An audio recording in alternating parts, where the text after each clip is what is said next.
noto un canvi de tendència i la gent cada vegada pensa més en les vacances actives, en fer coses.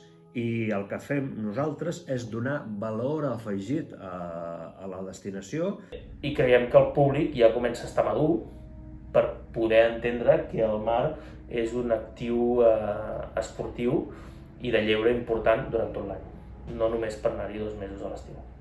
Volem trencar aquesta idea de que la nàutica és exclusivament un esport per a certs privilegiats que tenen diners, que tothom pot accedir amb pocs diners, fins i tot que no és només un tema esportiu, sinó també és un tema d'esbarjo i de passar el temps i de gaudir del mar. És molt difícil que una persona que visiti la nostra destinació no trobi cap experiència que hi encaixi per les seves característiques o inclús pels seus preus.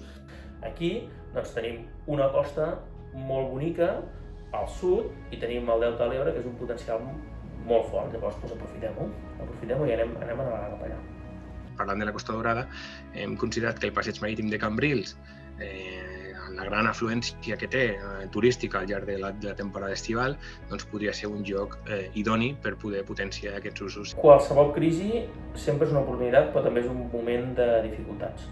I com tots els sectors, hem passat i estem passant dificultats. Perquè totes aquelles nits i dies de primavera que hauríem pogut llogar, no els hem pogut llogar i no podem tornar endarrere. Això no vol dir que durant l'estiu hi ha hagut una molt bona acceptació del lloguer i que això ens fa mantenir l'esperança de que quan s'acabi aquesta crisi, que s'acabarà, el lloguer nàutic seguirà tenint futur.